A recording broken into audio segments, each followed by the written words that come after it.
Yo, this is your boy Cheddar from the Come Up Show where feel good music lives. For the first time in Toronto, please introduce yourself. Yo, what up? This is DeJ Loaf. Came straight from Detroit. What's up?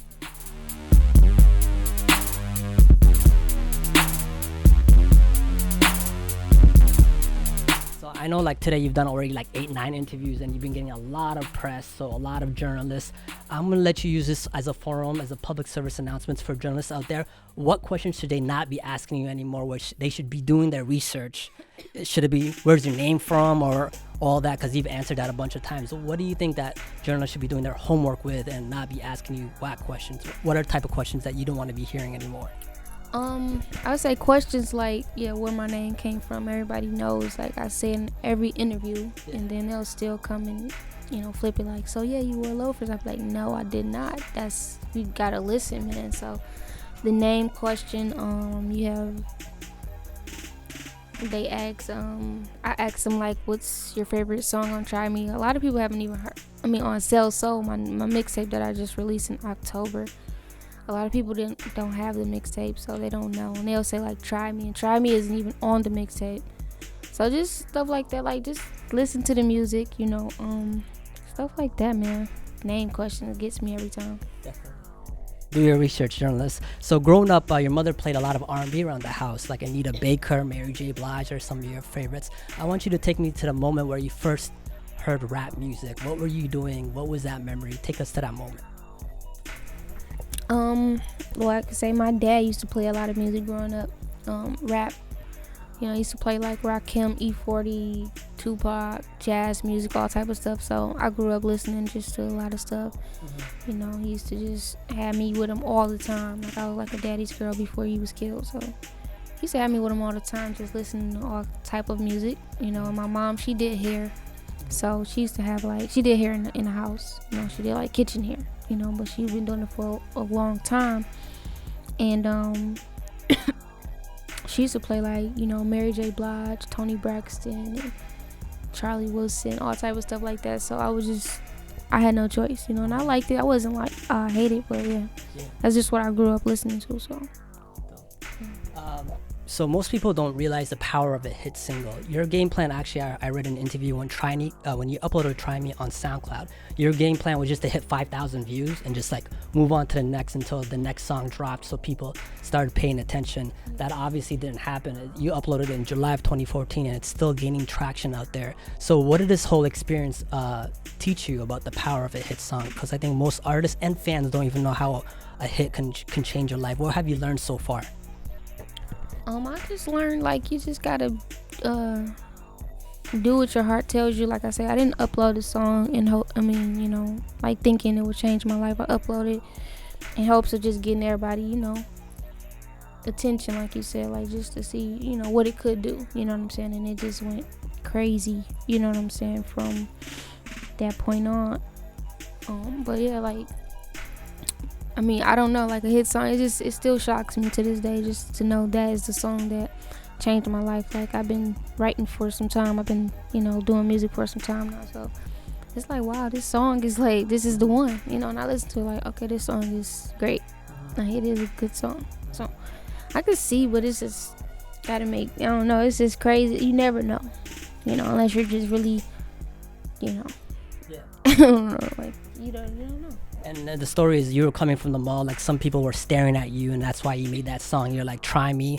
And when you were making that song, you were going through a bad space in your life. You just quit your job, and you didn't even have funds to you weren't questioning to see if you were going to make music or not. What kept you going at that point when you just quit your job? You don't have enough money to record in the studio. What kept you motivated and what kept you going and not giving up? Just knowing I was always great. I knew once I was heard, I would be good. I always knew that from when I was a kid. It's rare that people do what I do, sound like this and everything. So I just knew my time would come. I spent that time, getting closer to God and just finding myself. So I wasn't really worried or bothered. I was just, going through hardships like everybody else too. But I knew my time was coming. I didn't know when. I can't say I knew my time was coming, but, I just did everything. I just stayed out the way and did what I could. You know what I'm saying? And uploaded a song. It wasn't even really mixed, really, but I uploaded it. Just like forget it. Because people was waiting on music from me. I had like a nice little, fans. That were waiting. Like people didn't even know I still did music. I'm like, yeah, I do music. So.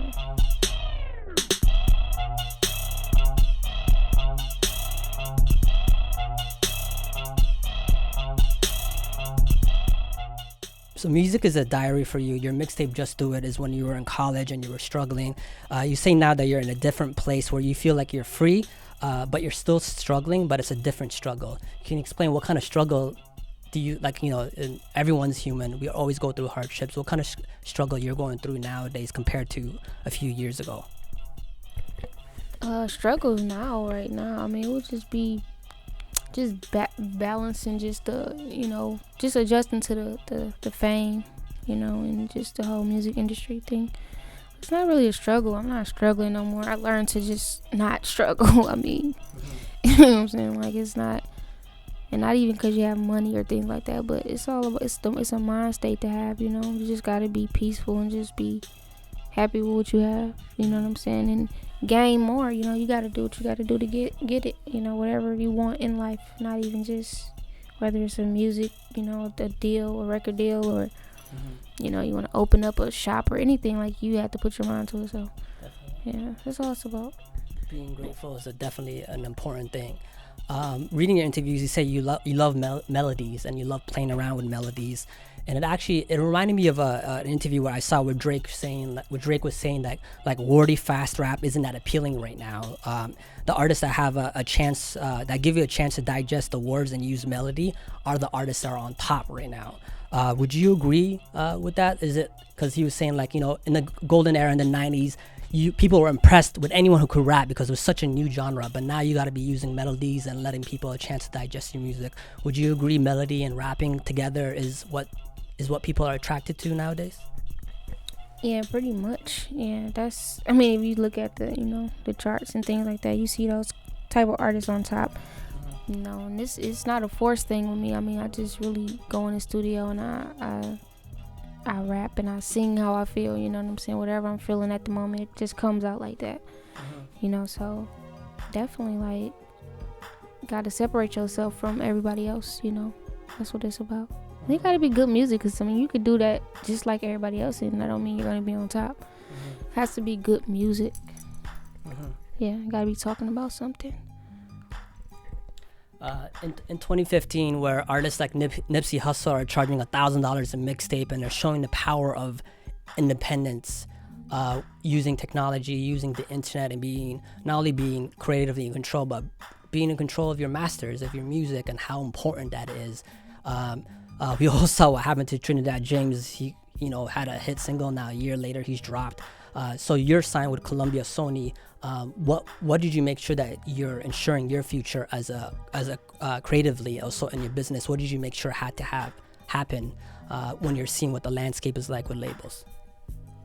They just see our vision, I was me before I signed to Columbia, and that's what I stress so much. I want to stay DeJ Loaf. I don't want to be anyone else. So that's what it's about. I don't want to change. I'm not changing anything. A few things, but not just I'm always gonna be me. So that's what I stress. And just like I say, the song "Try Me" came about just randomly. So this is not it. You know what I'm saying? But it all shows. You got to put in the work. It's all about the artist and making good music. So if you don't make good music, then you're bound to get dropped. What can they work with? So I got them. They got my back. I got their back.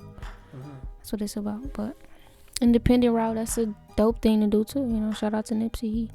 He's paving the way for that whole independent thing. He's going crazy right now. So yeah. But yeah, so whatever works for you, do it. Your producer DDS, a lot of people obviously know of his name now because he was consistent with you. He's always sending new tracks. You were going back and forth with him. For the producers who are watching right now, and they're like, I got that heat, but I gotta get my chance. I gotta get something going. What advice would you give to those producers right now who are on Fruity Loops right now or on YouTube and watching this, and they got that vision, they got that dream? What should they be doing? Just keep grinding. Find you an artist who you believe in. That's what it's about. You guys can come up together, just like me and DDS did, or Drake and 40, or things like that. Like, that's what it's about for me. Like, I don't even like working with different producers, like a lot of, you know what I'm saying? Like, stick with an artist that you really believe in, that like, if you know you're a good producer, like, get you a good artist to work with, and y'all just focus. And they show way in the game. You know what I'm saying? Got each other's back. Yeah. So yeah. You definitely have to have that artist like Boy Wonder with Drake, and as you said, 40 as well too. So one of the last questions is, so now we've had remixes of Try Me with The Lox, Remy Ma, Ty Dolla $ign, Wiz Khalifa, T.I., Young Jeezy. But I heard at first you weren't open to remixes. You didn't really like remixes, and you didn't want people to get on your track. You felt like it was yours and it should just be yours. What made you change your mind on the whole remix? I mean, I wanted to do remixes on my own. Like, I wanted to reach out to these people, or these people to reach out to me, Like, I didn't like the people that were, like, when we were early on with it, they were doing remixes. Like, the song was getting its buzz, but it wasn't where it is now. And people, who had more maybe followers on Instagram, they had more of a following period than I had. It's like, people were going to think this is your song, you know what I'm saying? They wouldn't even put my hook on it. Yeah, people like that. They would just freestyle over it, and like, they were using it to their advantage. They were straight basically jacking. Yeah, like, don't do that. Like, you know what I'm saying? Show me love. And then, so yeah, I was definitely, frustrated about it in the beginning. But once people start, noticing that was my song, it was like, okay, whatever, go ahead. But I knew I wanted to get on the, the remixes, so I reached out to those people, and it happened.